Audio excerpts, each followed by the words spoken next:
Hello, ladies and gentlemen, and welcome to Mayday Media, where we're pointing out a few articles on the internet.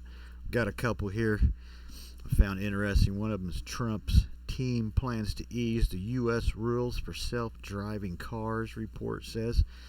This is a subscribed thing, so I can't read the whole story, but I'll give you my opinion on it, and you might or might not like it, but want a Ford Bronco Raptor Pickup truck.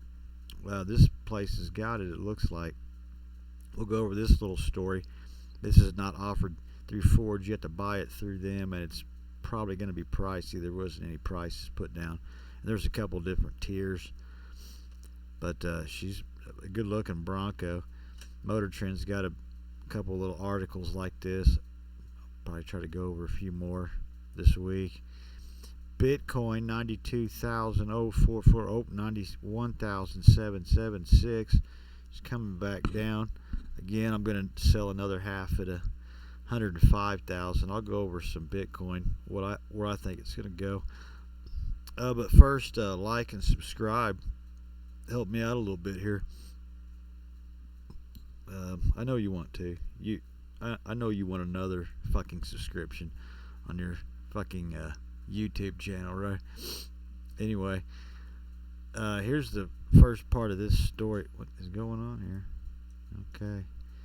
Members of Trump-elect Donald Trump's transition team have told advisors they plan to make a federal framework for fully self-driving vehicles one of the Transportation Department priorities. People familiar with the matter told Bloomberg. Again, this is all. I'm not subscribing. I don't want to go that far. I can find other stories. This one caught my eye. I mean, guess who's given $160 million or something like that to Donald Trump? I mean, it's ridiculous. And now you're going to die in one of his Uber, Lyft, auto transports. You know what I mean? What a fucking joke. I better have the option to shift off. Like, I don't want a automatic car. I really don't even want to ride in a Tesla, to be honest with you. And I do take some lifts, but I do ride in a few Teslas, and I just really don't like it. I've got a glass breaker on me and a way to bash my way out of the vehicle if it catches fire. I just don't think any of these companies go to interstate batteries. I mean, those guys are the ones that I'm pretty sure make all the golf cart batteries. They make all the industrial.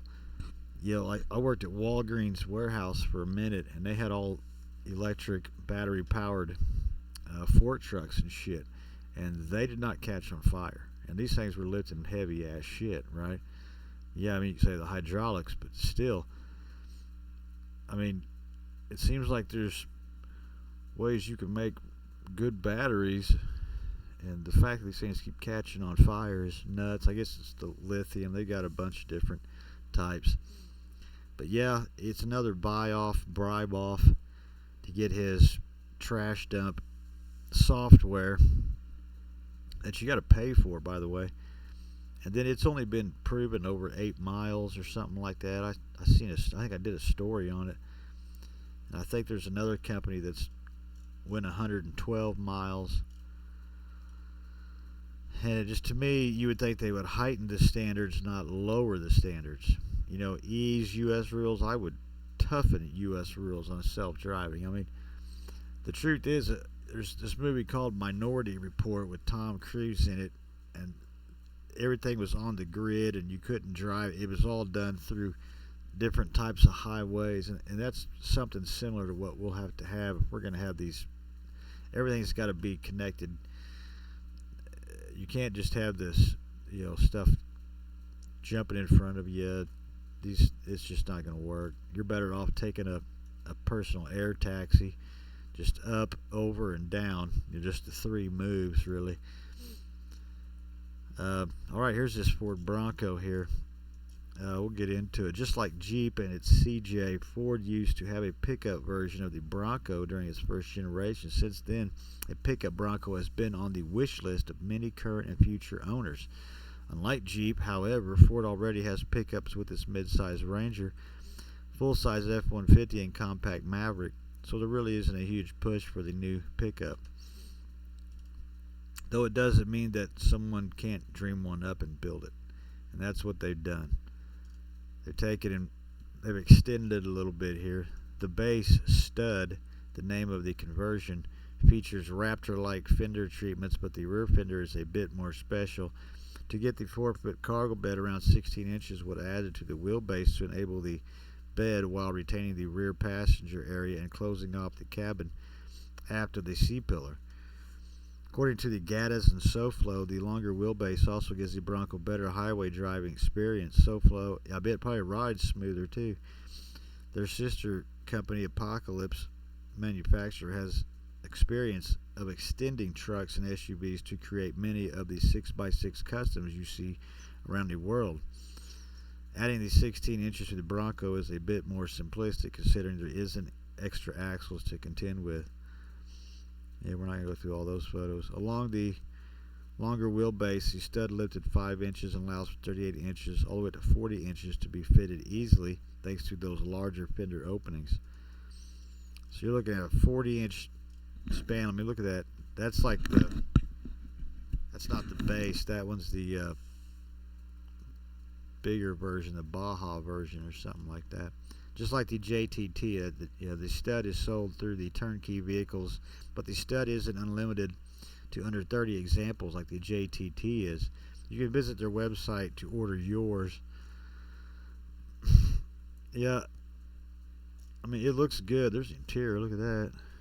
There's 50 photos here. It's on Motor Trend. They got some other cool stories on there I might try to do. But I think it's fucking good looking. It's Baja buggy. I even like the base version. This blue one's what they call the base. But no price on it, and I'm not going to their website and doing all that shit. But it looks fucking bowdy ass. And yeah, it should ride a lot smoother. Probably got a lot better handling. So, a lot more stable. Anywho, Bitcoin 91,776. Again, I don't know. It might hit 120, 125. If it goes to 120, I'm probably going to sell all. But at 105, I'm going to sell another half. I sold at 86. I sold half at 86 of all my coins. The few that I had. I don't buy too many. There was a time when I would have when I first got into it, I had like 6 exchanges. I had like $100 on each exchange, shit like that. Eventually, I wised up. I just got one exchange. I'm on Kraken.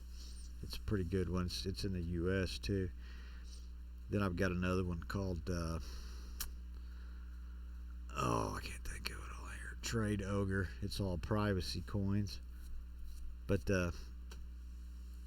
with Bitcoin, I'm seeing it hitting 105 for sure. It might be another month or so, and it might be another couple weeks. I don't know, but I think it'll get there. When I do, I'm going to sell half. If it does do 120, which it's could possible, doubtful, then I'm going to sell all and just wait till she barrels back down, buy up the few coins I want, sit back and wait for the roller coaster to go up again. But anyway, there's a saying in this stuff that says buy low and sell high, and it's a very hard thing to do. It takes a long time to really be able to do that, regardless of what you might think. If you've never done anything that has to do with any market playing, it's hard to, I'm telling you, sometimes you just want to buy on the run up. It's nuts. Anywho, like, subscribe, appreciate